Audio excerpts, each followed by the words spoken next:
Hello friends, અત્યારે આપણે શું જોઈ હતા તો કે વિકલ્પો. હવે વિકલ્પોમાં આપણે આજ સુધી વિકલ્પો જોઈએ. આપણે નવમો વિકલ્પ. તો કે નવમા વિકલ્પમાં શું કીધું છે કે x ના છેદમાં 7 - 6x બરાબર 1. તો સમીકરણનો ઉકેલ શોધો. હવે આપણને શું કીધું છે તો કે x ના છેદમાં 7 - 6x બરાબર 1. આમ આપણને કીધું છે તો આપણે શું કરવાનું છે, x ઉકેલ શોધો એટલે કે x ની કિંમત શોધવાની છે. તો શું કરવાનું તો કે આ કિંમત આપણે અહીંયા મૂળી લેવાની એટલે કે x બરાબર શું થઈ જશે 1 ના કૌંસમાં 7 - 6x એટલે કે x બરાબર શું થશે તો કે 7 - 6x આમ થશે. હવે 6x આ બાજુ લઈ લઈએ એટલે શું થશે x + 6x બરાબર 7. એમ જ તે આ માઈનસ હતા તો આ બાજુ આવે તો પ્લસ થઈ જાય એટલે કે x બરાબર એટલે કે 6 ને 1 એટલે 7x બરાબર 7. એટલે શું થશે x બરાબર 7 ના છેદમાં 7 એટલે x બરાબર 7 7 ઉડી જાય એટલે 1 બચે.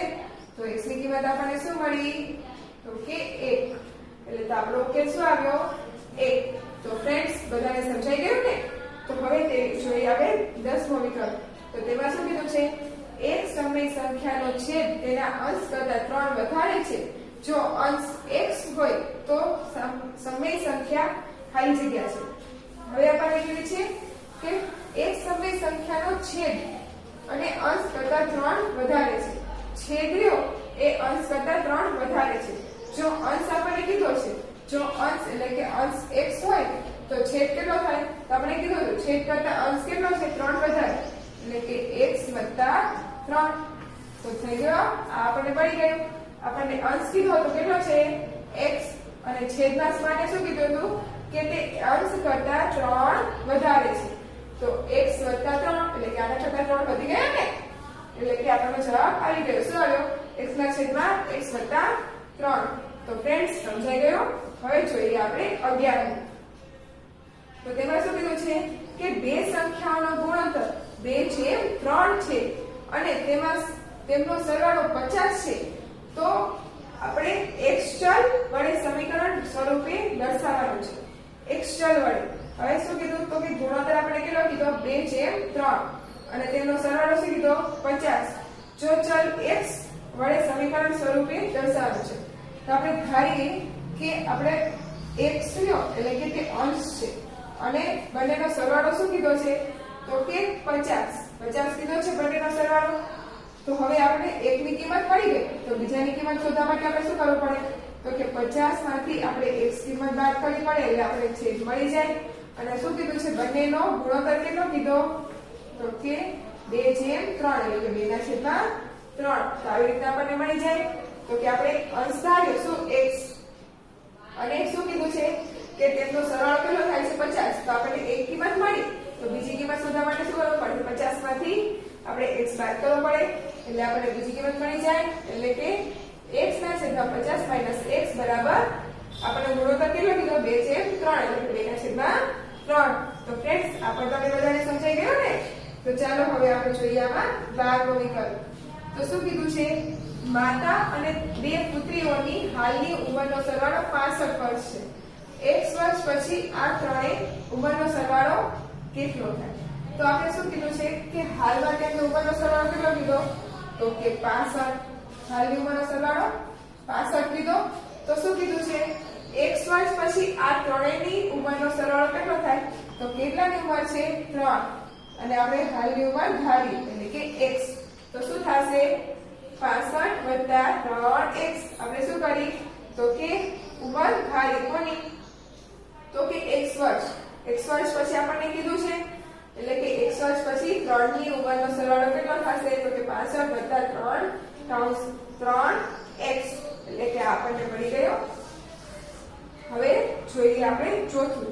તો તેમાં શું કીધું છે કે નીચેના વિધાનો ખરા છે કે ખોટા તે લખો. તો ફ્રેન્ડ્સ અત્યાર સુધી આપણે જે શીખ્યા ખાલી જગ્યા અને વિકલ્પોમાં તો એ બધું તમને આવડી ગયું ને? તો તેના ઉપરથી જ આપણે ખરા ખોટાના જવાબ આપવાના છે. તો તમને બધાને આવડશે ને ખરા ખોટા? તો ચાલો આપણે જોઈએ. હવે કીધું છે પહેલું.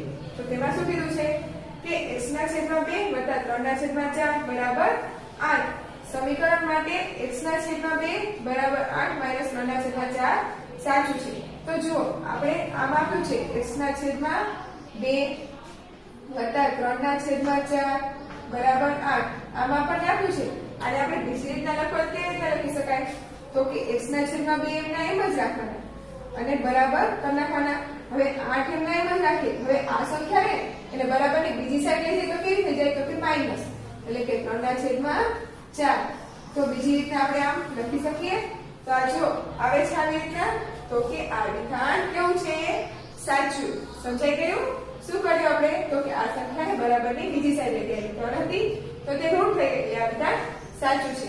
હવે જોઈએ બીજું. તો તેમાં શું કીધું છે? 3x 1 બરાબર 11.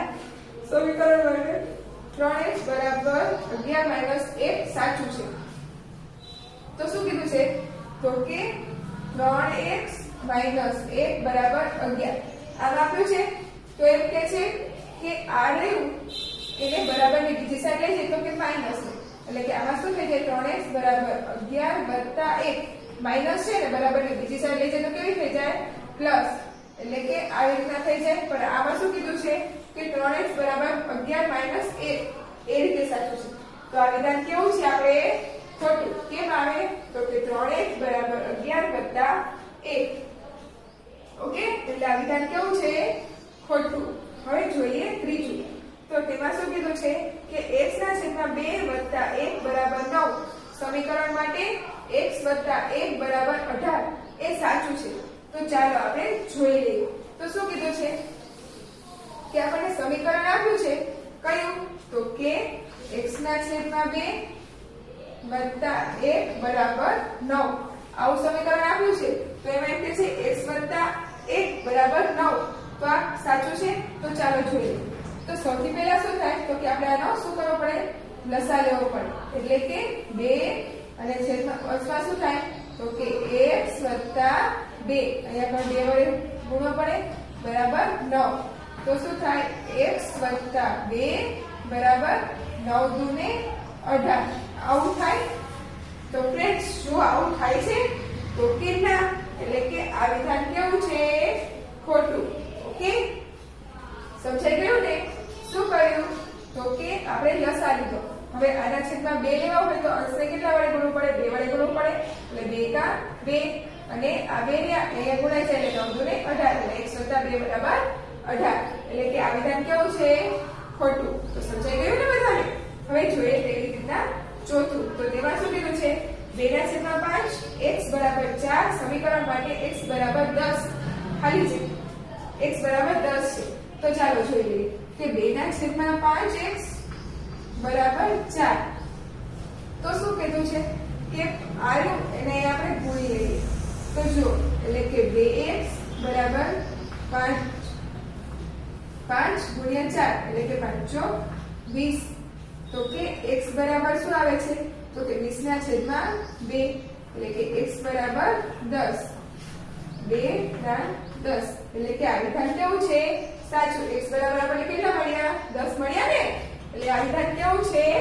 સાચું છે. તો હવે જોઈ લઈએ આપણે પાંચમું. તો પાંચમામાં આપણને શું કીધું છે કે 2x 1 બરાબર 7. સમીકરણનો ઉકેલ x બરાબર 8 થાય છે. તો ચાલો આપણે જોઈ લઈએ કે સમીકરણનો ઉકેલ એટલે કે x ની કિંમત આપણને કેટલી મળે છે? તો કે 8 મળે છે કે નથી મળતી? તો જો 2x 1 બરાબર 7. આમ આપણને આપ્યું છે ને? એટલે કે 2x બરાબર 7 વત્તા 1. કેમ એમ થયું? તો કે માઈનસ 1 રહ્યા અને બરાબરની બીજી સાઈડ લઈ ગયા એટલે માઈનસ છે એટલે 3 થઈ જાય.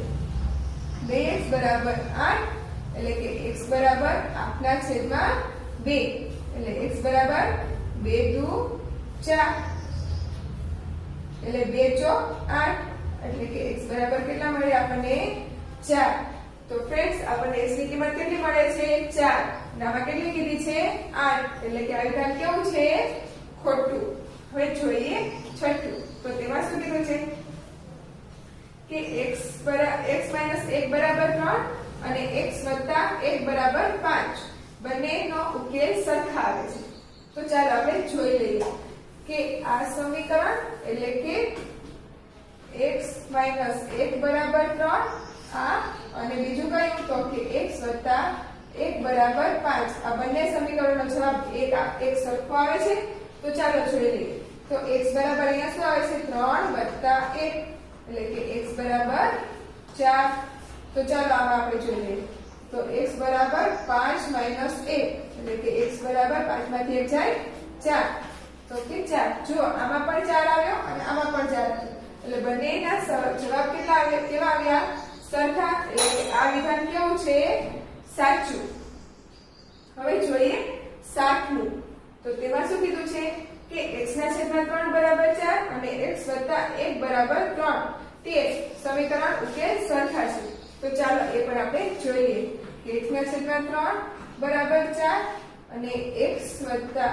1 બરાબર 13 આ બંને સરખા છે તો ચાલો જોઈએ તો કે x બરાબર શું થાય આ બંનેનો ગુણાકાર એટલે 4 કરીને 12 અને આમાં શું થશે તો કે x બરાબર 13 માઇનસ 1 એટલે કે x બરાબર 12 તો આ વિધાન કેવા આવ્યા સરખા બંનેનો જવાબ કેવો આવ્યો સરખો એટલે કે આ વિધાન કેવું છે સાચું છે હવે જોઈએ 8મું તો તેમાં શું કીધું તો કે x વત્તા 1 ના છેદમાં 3 બરાબર 5 અને 3x માઇનસ 5 બરાબર 1 આ બંનેના ઉકેલ સરખા આવે છે તો ચાલો આપણે જોઈ લઈએ શું કીધું છે તો કે x વત્તા 1 ના છેદમાં 3 બરાબર 5 અને 3x માઇનસ 5 બરાબર 1 આમાં શું છે તો ચાલો જોઈએ તો કે x વત્તા 1 બરાબર 3 પંચાને 15 અને x બરાબર શું થશે 15 માઇનસ 1 એટલે કે x બરાબર 14 આવું કેમ થયું તો કે આ માઇનસ પ્લસ છે ને બરાબરની બીજી સાઈડ લઈ એટલે માઇનસ 15 માંથી 1 જાય એટલે કે 14 હવે જોઈએ અહીંયા પણ તો શું થશે તો કે 3x બરાબર આને આ બાજુ લઈ જવાના એટલે કે 1 વત્તા 5 એટલે કે 3x બરાબર તો કે 6 એટલે કે x ની કિંમત શું મળે છે 6 ના છેદમાં 3 એટલે કે x બરાબર તો 2 કરી 3 દુ 6 એટલે કે 6 બે જવાબ આવે છે તો જો આ બંનેના જવાબ સરખા આવ્યા નહીં ને એટલે કે આ વિધાન કેવું છે ખોટું તો ફ્રેન્ડ્સ સમજાઈ ગયું બધાને હવે આવું પૂછવામાં આવે તો બધાને આવડશે ને તો ચાલો હવે આમાં આપણે જોઈએ આગળ દાખલાઓમાં જોઈએ આપણે 5મું તો કે પ્રશ્ન નંબર 5 કે નીચેના સમીકરણોના ઉકેલ શોધો તો ત્યાં સુધી આપણે જે શીખ્યા એ જ આપ્યું છે શું કીધું છે સમીકરણોના ઉકેલ શોધો પહેલો દાખલો શું છે આપણો તો કે 4x વત્તા 13 બરાબર 3x વત્તા 15 તો ચાલો આપણે જોઈ લઈએ 4x વત્તા 13 બરાબર 13x વત્તા 15 આવું આપ્યું છે આ છે આપણો પહેલો તો હવે શું કરીશું તો કે x સ્વરૂપ આપણે આ બાજુ લઈ લઈશું તો કે 4x માઇનસ 3x બરાબર શું થશે તો કે 15 એક ના એમ જ તે આ પ્લસ છે એને આ બાજુ લઈ જઈએ તો કેવા થઈ જશે માઇનસ તો અહીંયા શું આવ્યું 4 માંથી 3 જાય તો x બરાબર શું થશે 15 માંથી 13 જાય તો 2 તો x ની કિંમત આપણને શું મળી 2 શું કર્યું આપણે તો કે 4x લ્યા એમના એમ જ રાખ્યા 3x આ બાજુ હતા એટલે બરાબરની આ બાજુ લીધા તો કેવા થઈ જાય માઈનસ બરાબરના બરાબર એમના જ અને 15x એમના એમ જ આ માઈનસ છે પ્લસ છે ને બરાબરની બીજી બાજુ લેવા કેવા થઈ જાય માઈનસ એટલે કે x બરાબર 2 આવી ગયો આપણો જવાબ તો ફ્રેન્ડ્સ બધાને સમજાઈ ગયું ને તો હવે આવા દાખલા તમને આવડશે ને તો દાખલા નંબર બીજો અને ત્રીજો બે તમારે સેવ કરવાના છે ઓકે કરશો ને તો ચાલો આપણે બાર જોઈ લઈએ હવે 9x - 15 બરાબર 7x + 1 હવે આમ આપણને આપ્યું છે તો શું કરીશું 9x એમના એમ જ રાખીશું અને 7x લ્યા બરાબરની બીજી બાજુ છે એને આ બાજુ લઈ લઈશું એટલે કે કેવા થઈ જશે માઈનસ એટલે કે -7x બરાબર 1 એમના એમ જ -15 લ્યા એને બરાબરની બીજી સાઈડ લઈ જઈએ તો કેવા થઈ જશે +15 હવે 9 માંથી 7 જાય તો 2x બરાબર 15 ને 16 એટલે કે x બરાબર 16 ના છેદમાં 2 હવે 2 અઠ્ઠા ને 16 એટલે કે x બરાબર કેટલા આવશે આપણે 8 આવી ગયો જવાબ સમજાઈ ગયું બધાને તો ચાલો હવે જોઈએ આપણે ત્રીજો તો તેમાં શું કીધું છે કે x + 18 બરાબર 2x - 7 તો શું કરવાનું 18 રહ્યા એ લાઈનમાં જ રાખીશું 7 રહ્યા એ માઈનસ છે ને આ બાજુ લેશું કેવા થઈ જશે પ્લસ એટલે કે 18 + 7 બરાબર ના બરાબર એકદમ જ અને 2x હવે માઈનસ x અને પ્લસ છે ને બરાબર ની બીજી સાઈડ લઈ જાય તો કેવા થઈ જાય માઈનસ તો x બરાબર આપણે કેટલા મળશે 7 અને 7 + 18 તો કે 25 તો ફ્રેન્ડ્સ બધાને સમજાઈ ગયા ને અને આ દાખલા બધાને આવડી પણ ગયા ને તો ચાલો આવા દાખલા આપણે ફરી આગળ જોઈશું ઓકે